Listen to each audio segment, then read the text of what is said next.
సాగును కాంగ్రెస్ ఆగం చేసింది. ప్రాజెక్టులను పడావు పెట్టి ఆంధ్రాకు నీళ్లు తరలిస్తోంది. ఓవైపు ఎండుతున్న పంటలు, మరోవైపు మండుతున్న రైతు గుండెలు. నాడు నడి ఎండాకాలంలో మత్తళ్ళు, నేడు నీళ్లు లేక వెలవెల అని చెప్పేసి నిన్న కేటీఆర్ ఆవేదన వ్యక్తం చేసిరు. దానికి సంబంధించినటువంటి వార్త. అయితే ఈ సందర్భంగా ఉత్తమ్ కుమార్ రెడ్డి వారు మాట్లాడినటువంటి చేసినటువంటి ఒక రివ్యూ గురించి మనం మాట్లాడుకుందాం. రివ్యూ ఉత్తమ్ కుమార్ రెడ్డి చేసినటువంటి రివ్యూ గురించి మనం మాట్లాడుకుంటే ఆయన ఒక రివ్యూ చేసి ఏమన్నాడంటే మీకు ఒకసారి చూపిస్తాం. మరి వీళ్ళు ఈ స్థాయికి అదైపోయారు.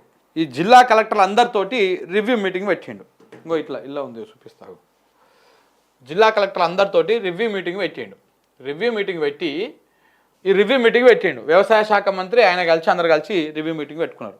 ఈ మీటింగ్లో ఏమన్నారు అంటే కలెక్టర్లు అందరూ కూడా సార్ పూర్తి స్థాయిలో ఏమి ఎండిపోలేదు, బోర్లు బావులు అంత పూర్తి స్థాయిలో ఏమి ఎండిపోలేదు, ఎన్నో అక్కడో ఎక్కడో ఒక దగ్గర ఎండిపోయినాయి. దాన్నే ఎక్కువ ప్రచారం చేస్తూ ఉన్నారు. ఆ పూర్తి స్థాయిలో ఏం ఎండిపోలేదు సార్ అని చెప్పేసి కలెక్టర్లు చెప్పారు. మరి కలెక్టర్లు అట్ట చెప్పకపోతే ఎట్లా చెప్తారు? సార్ ఏం బాగాలేదు సార్, కరెంట్ వస్తలేదు సార్, మీరు సక్క రైతు భరోసా ఇవ్వలేదు సార్, రైతులు సార్ అని చెప్తారా? ఏ కలెక్టర్ని చెప్తాడా? ఆ సాహసం చేస్తారా? యాక్చువల్ రిపోర్ట్ ఇస్తారా? అంత మంచిగానే ఉంది సార్, ఏం ప్రాబ్లం లేదు సార్, ఎన్నో ఒక దగ్గర చిన్న ప్రాబ్లమ్స్ ఉన్నాయని చెప్తారు కలెక్టర్లు. అంతేగాని ఏం బాగా వస్తలేదు, ఏం మంచిగా లేదు, నిజంగానే మనం తప్పు చేస్తున్నాం, ఇట్లాంటివి ఏం చెప్పారు కలెక్టర్లు. మంచిగానే ఉంది సార్, చూసుకుంటాం సార్ అని చెప్తారు. ఈ రివ్యూలో ఉత్తమ్ కుమార్ రెడ్డి వ్యవసాయ శాఖ మంత్రి మన సిఎస్ గారు కలిసి పెట్టేటువంటి రివ్యూలో అంతా మంచిగానే ఉన్నది, ఆడనో ఎండిపోతున్నది, అంతే, ఏం పెద్ద ప్రాబ్లం ఏం లేదని చెప్పేసి చెప్తారు. ఇక ప్రభుత్వం ఎంత డబల్ గేమ్ ఉంటుంది అనేది మీకు ఇప్పుడు ఇక్కడ చూపించేటువంటి ప్రయత్నం చేస్తాం మిత్రులారా. ఒకసారి చూడండి. ఇగో ఎంత డబల్ గేమ్ ఉంటుందంటే గత కొన్ని రోజుల క్రితము ఇదే కాంగ్రెస్ పార్టీకి సంబంధించినటువంటి సీనియర్ నాయకుడు, రైతు ఉద్యమ నాయకుడు, వ్యవసాయ రైతు సంక్షేమ కమిషన్కి ఆయన చైర్మన్ కోదండరెడ్డి ఆయన ఏం మాట్లాడిండు? ఆయన ఏం మాట్లాడిండు? రైతాంగానికి కిసాన్ ఫార్మర్ వెల్ఫేర్ కమిషన్ నుంచి మీకు విజ్ఞప్తి. తెలంగాణ రాష్ట్రంలో మనము ఈరోజు ఫిబ్రవరి మాసంలో ఉన్నాము. మామూలుగా ఇది మార్చి తర్వాతనే ఎండలు మొదలుతాయి. అట్లాంటి పరిస్థితికి భిన్నంగా మార్చిలో ఫిబ్రవరి లోపలనే ఎండలు తీవ్రంగా వచ్చినాయి. ఎక్కడ పడితే అక్కడ పంటలు ఎండిపోతున్నట్టుగా, రైతులు పెట్టుబడి పెట్టి పాపం ఇబ్బంది పడుతున్నట్టుగా, కొందరైతే ఇంకా ఒక అడుగు ముందుకేసి చాలా మానసికంగా ఇబ్బంది పడుతున్నట్టుగా మా కమిషన్ దృష్టికి వచ్చింది. రైతాంగంతో ఒకటే మరి, ఎప్పుడు కూడా ప్రకృతి ఒక రకంగా ఉండదు. ఒక్కసారి తెలంగాణ రాష్ట్రం ఏర్పడ్డ తర్వాత తెలంగాణలో బాగా ఎక్కువ వర్షాలు పడ్డ రోజులు చూస్తే ఈయన ఏమంటున్నాడు? మొత్తం 4 నిమిషాలు ఉన్నది, 4 నిమిషాలు ఎడ వినిపిస్తాయి కానీ ఏమంటున్నాడు? సింగిల్గా 2 ముక్కల్లో చెప్తా వినండి. ఏమంటున్నాడు? నీళ్లు ఉంటేనే పంటలు వేసుకోండి, భూగర్భ జలాలు లేవు, బోర్లు వేయకండి, కరువు అనేది ప్రకృతి విపత్తు, సీఎం రేవంత్ రెడ్డి గారు రైతుల కోసము ఎంత చేయాలనో చేయాల్సిందంతా చేసిండు, రైతు రుణమాఫీ చేసిండు, రైతు భరోసా ఇచ్చిండు, బోనస్ ఇచ్చిండు, అన్ని ఇచ్చిండు. ఇట్లా యాసంగి పంటలు వేసి నష్టపోవద్దు, అప్లపాలు కావద్దు, మీరు పంటలు వేయొద్దు అని చెప్పేసి కోదండరెడ్డి, ఎవరైనా వ్యవసాయ రైతు కమిషన్కి ఆయన చైర్మన్, కాంగ్రెస్ సీనియర్ నాయకుడు, ఆయన ఒక చైర్మన్ హోదాలో, అంటే ప్రభుత్వానికి సంబంధించింది అది, ఆయన చెప్పి మీరు ఎవరు పంటలు వేయొద్దు అని చెప్పిండు. వ్యవసాయం వేయకండి, పంటలు వేయకండి, మీరు బోర్లు వేయకండి, అప్లపాలు వేయకండి, కరువు తాండవిస్తూ ఉంది, నీళ్లు లేవు, నీళ్ళు ఉంటేనే వేసుకోండి, లేకపోతే బంద్ పెట్టుర్రి అని చెప్పేసి వారు చెప్పడం జరిగింది. జరిగింది పరిస్థితులు ఈయన చెప్పిన దానికంటే ఇంకా దారుణంగా ఉన్నాయి. ఈయన చెప్పిన దానికంటే ఎంత దారుణంగా ఉన్నాయో మీకు చూపిస్తా చూడండి ఒకసారి. ఇగో ఎంత దారుణంగా ఉన్నాయో ఇక్కడ మీకు కనపడుతుంది. ఇగో ఎండిపోయినటువంటి పంటలు ఎట్లా కనపడుతున్నాయి చూడండి. ఇగో ఇట్లా పశువులను మేపుకుంటుర్రు, మేకలను మేపుకుంటుర్రు. ఇగో నెర్రలు వారిపోయింది మొత్తము. ఇగో బావులు ఎండిపోయినాయి. ఎక్కడ కరీంనగర్ జిల్లా, నిజామాబాద్ జిల్లా, ఈ ఉమ్మడి జిల్లాలల్లో భూగర్భ జలాలు పూర్తి స్థాయిలో అడుగంటిపోయినాయి. ఈ కరీంనగర్, నిజామాబాద్ జిల్లాలు సస్యశ్యామలం అయ్యేటివి గోదావరి జలాలతోటి. కరీంనగర్, ఉమ్మడి కరీంనగర్లోకి వెళ్ళే పోతూ ఉంటుంది గోదావరి కూడా. కానీ ఇప్పుడు ఏమైంది? ఆ ప్రాంతంలోనే మొత్తం నీళ్ళు అడుగంటిపోయినాయి. వేసవి ప్రారంభంలోనే భూగర్భ జలాలు పడిపోతుండడంతో నిజామాబాదు, కరీంనగర్ ఉమ్మడి జిల్లాల్లోని బోర్ల నుంచి నీరు రాక ఎండిపోతున్నటువంటి యాసంగి పంటలను చూసి ఆందోళన చెందుతున్నటువంటి రైతులు. ఇది అక్కడి పరిస్థితి. ఇక పాలకుర్తి మన ఎమ్మెల్యే గారు ఉన్నారు కదా, అక్క పేరు ఏం పేరు, యశస్విని రెడ్డి. అక్క పోయి అమెరికాలో కూర్చుంది.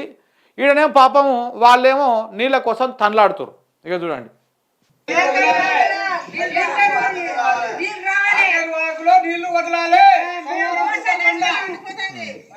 ఆకేరు వాగులో నీళ్ళు వదలాలని చెప్పేసి వాళ్ళు ఆందోళన చేస్తా ఉన్నారు. ఇక చూడండి, ఇక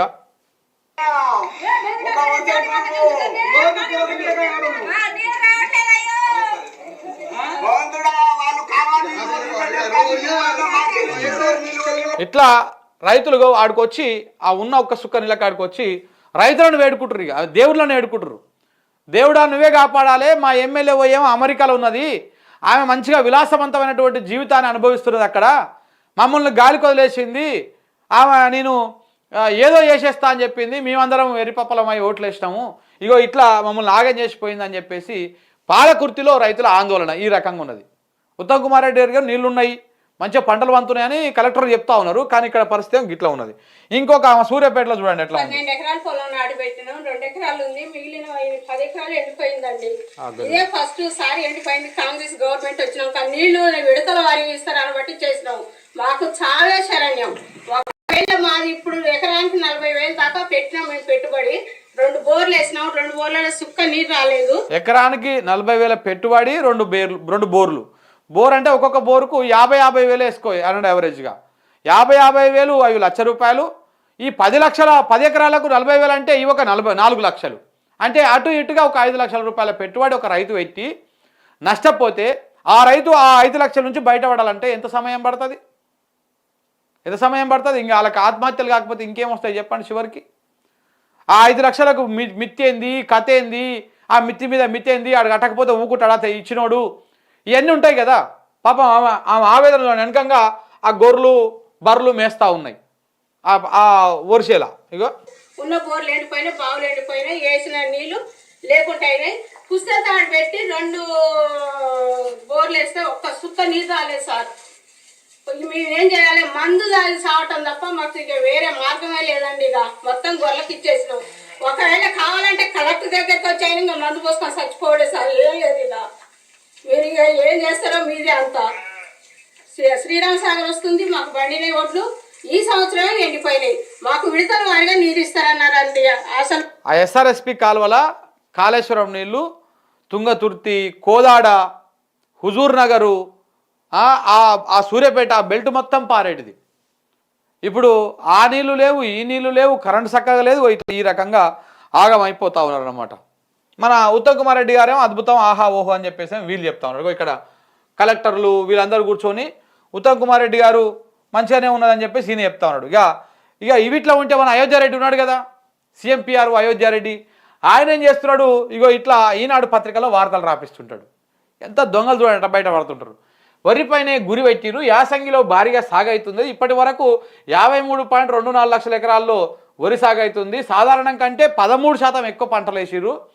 సుమారు 50% సన్న రకాలు వేసిరు అని చెప్పేసి ఇట్లా మన అయోధ్య రెడ్డి ఒక స్క్రిప్ట్ రాసి పంపించిండు. ఆ స్క్రిప్ట్ని ఈనాడు ప్రచురించాడు, సిగ్గులేని ఈనాడు.